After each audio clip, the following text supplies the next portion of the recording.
revisar específicamente qué es lo que dice, qué es lo que se ha aprobado en el Congreso de la República, porque es importante que todos lo tengamos claro.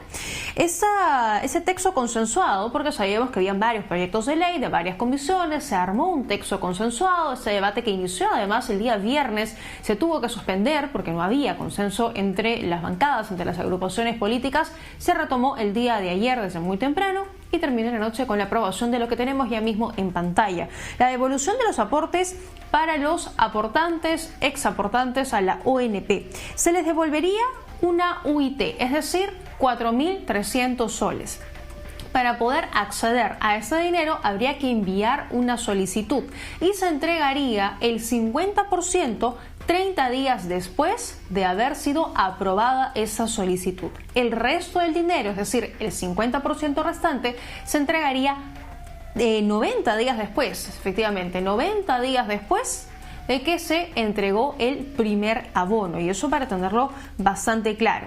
También se ha aprobado el día de ayer en el Congreso de la República una retribución extraordinaria de una remuneración mínima vital, 930 soles, para los pensionistas que están acogidos a la ley 19990. A ellos esta entrega se haría efectiva en 15 días. Según dice esa ley, el MEF tendría que elaborar un cronograma y en un plazo de 2 semanas, de 15 días, tendría que hacerse la entrega de una remuneración mínima vital para los jubilados que están acogidos a esta ley.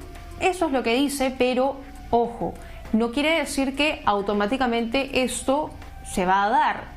Tenemos claro que el Ejecutivo es muy probable que observe la ley, tiene un plazo de 15 días también para tomar esta decisión. Regresaría al Congreso. Si ambas partes siguen firmes en su decisión, el Congreso podría aprobar esta ley por insistencia y el Ejecutivo presentar una demanda ante el Tribunal Constitucional y sería este ente el que finalmente decida qué es lo que va a ocurrir, como lo que ha ocurrido el día de hoy, porque el mismo Tribunal Constitucional ha declarado fundada la demanda de inconstitucionalidad que presentó el Ejecutivo en contra de la ley que suspendía el cobro de peajes, que fue también aprobado por el Congreso de la República. Vamos a ver los detalles.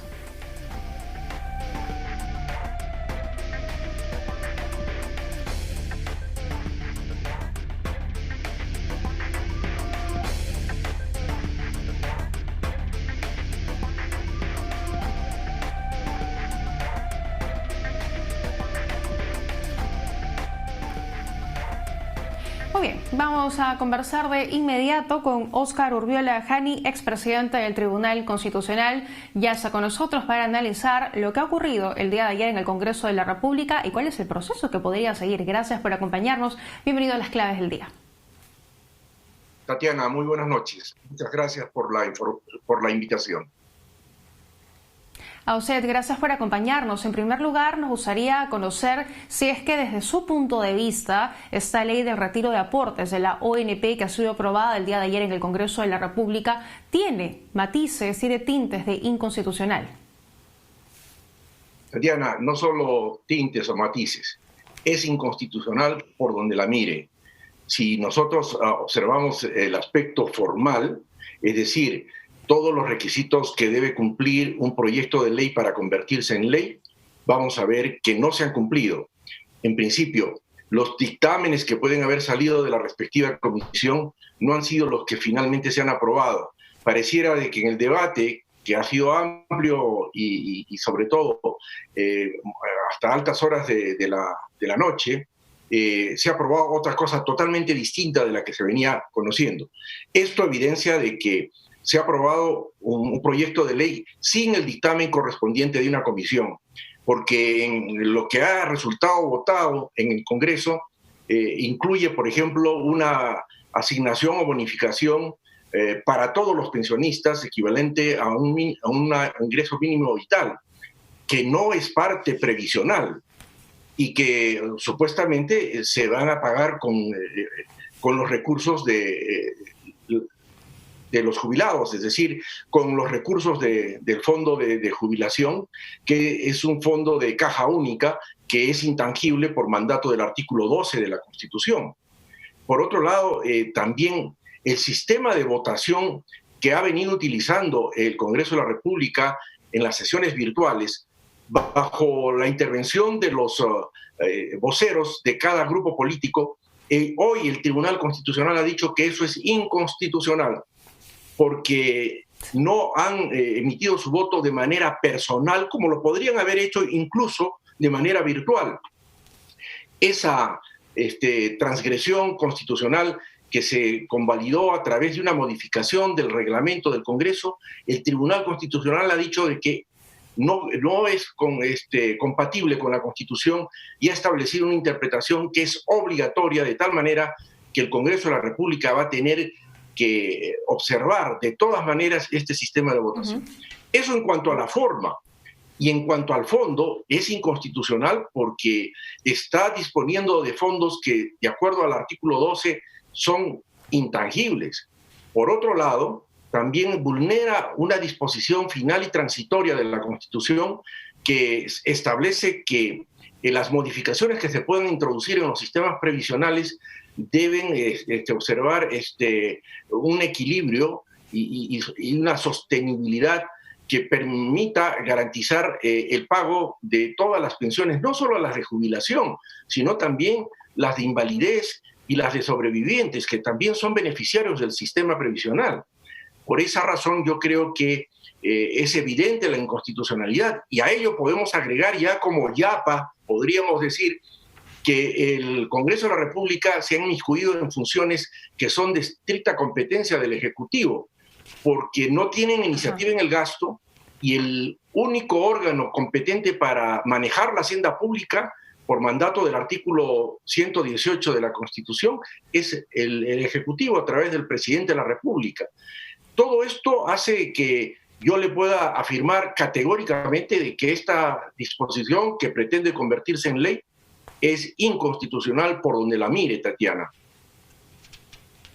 De acuerdo, de acuerdo. Son varios puntos en cuestión de forma y fondo, principalmente criticados los de fondo, ¿no? Esta capacidad o incapacidad de gasto que tiene el Congreso de la República, que no le permite modificar, que no le permite aumentar el gasto público, que esa es una competencia del Ejecutivo, pero que sin embargo, y pese además a las críticas, o podríamos decir de los argumentos técnicos que ha expuesto el Ministerio de Economía, la SBS, el Banco Central de Reserva, el Congreso ha hecho caso omiso y ha seguido adelante con esa propuesta, y finalmente, tras un debate que comenzó el día viernes, ha terminado aprobando este proyecto.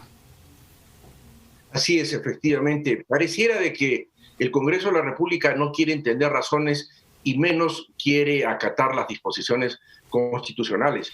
Hoy día hemos sido testigos de lo que ha hecho el Tribunal Constitucional, y yo felicito realmente a este colegiado por haber emitido una sentencia que impide que se viole la Constitución en lo que corresponde a la economía social de mercado, que viene a formar parte de la Constitución económica, cuando se pretendió, por ejemplo, alterar los efectos de los contratos, que tienen una garantía constitucional consagrada en el artículo 62 de la Constitución.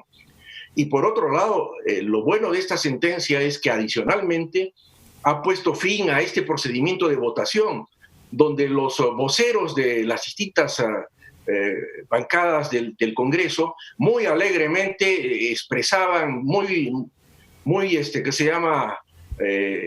orgullosos de expresar el voto de sus miembros, ¿no? Sí. Cuando la delegación de la representación parlamentaria es indelegable, no se puede delegar. Ese es un mandato de representación personal a cada uno de los parlamentarios, que deben expresar su voto de manera directa, aún usando los medios virtuales.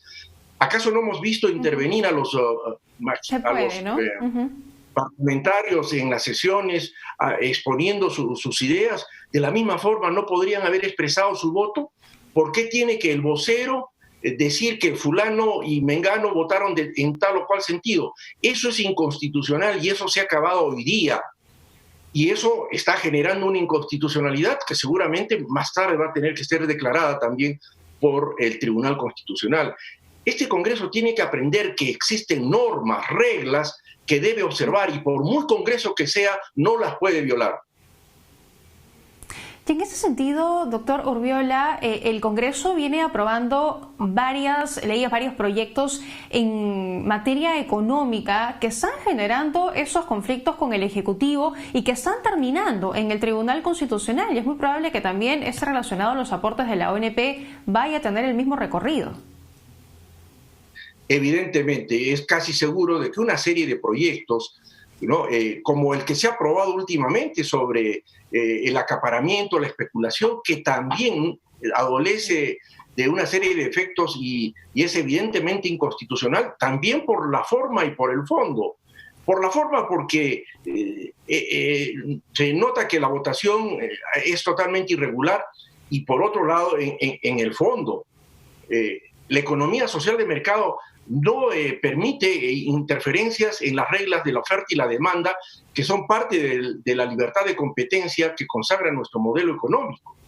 Y al establecer topes sobre precios, es una injerencia en el mercado que es inconstitucional y que seguramente el Tribunal Constitucional la tendrá que declarar inconstitucional. Y como estas, por ejemplo, aquellas que están estableciendo moratorias, quieren establecer topes en las tasas de interés, que son precios, al igual que cualquier precio que se puede asignar a bienes y servicios en el mercado. En fin, yo creo que este Congreso está totalmente desorientado, quizás producto de su inexperiencia, y ahí también tenemos que señalar que lamentablemente el tema de la no reelección, por ejemplo, está generando consecuencias negativas en nuestro sistema democrático. Doctor Urbiola, una última consulta. Hay personas, afiliados, exaportantes a la ONP, que piensan respecto a lo que ocurrió el día de ayer en el Congreso, que ya pueden solicitar su dinero a la ONP. Me gustaría que nos deje claro cuál es el proceso. ¿El Ejecutivo hoy ya tiene que disponer del dinero a la ONP para que haga caso a lo que ha hecho el Congreso? ¿O cuál es el proceso? ¿Qué va a pasar en tanto esto finalmente se resuelve? Tatiana, hay que dejar constancia que las pensiones que paga la ONP son realmente míseras, que no alcanzan a cubrir todas las necesidades de los pensionistas. Esa es una situación que obviamente tiene que acabar. Y ojalá que este mismo Congreso, si demuestra capacidad, y ojalá la tenga, para modificarle el sistema pensionario, pueda asignar pensiones dignas para los jubilados.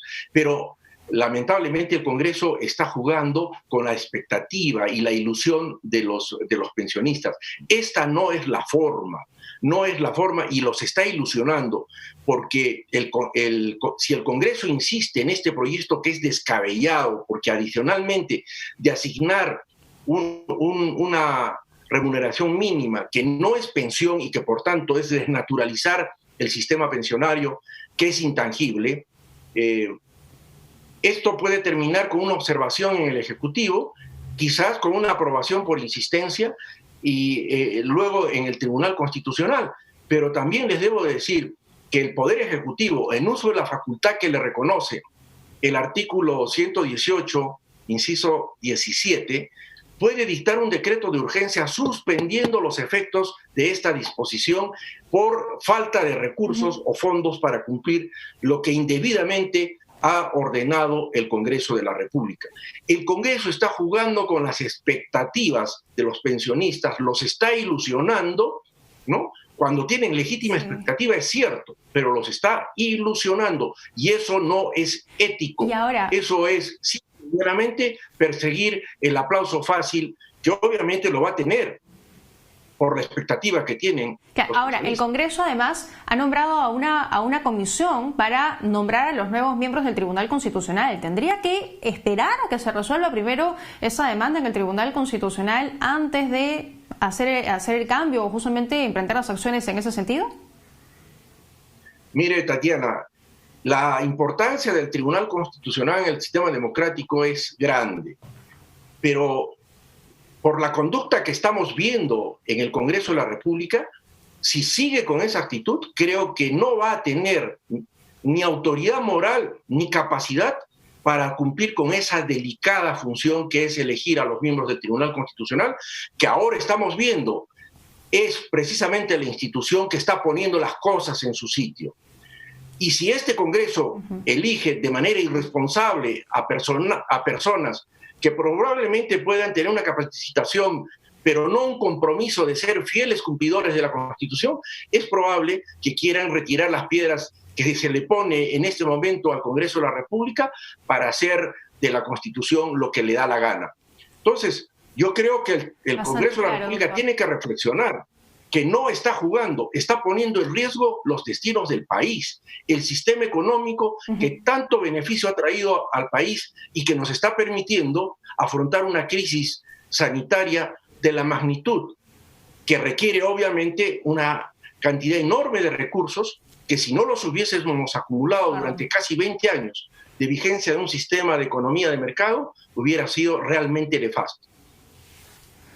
De acuerdo, doctor Urbiela. Muchísimas gracias por acompañarnos esta noche en Las Claves del Día. A usted las gracias, Tatiana. Muy buenas noches. Muchas gracias. Nos toca hacer una brevísima pausa. Quédense con nosotros que hablemos con mucho más.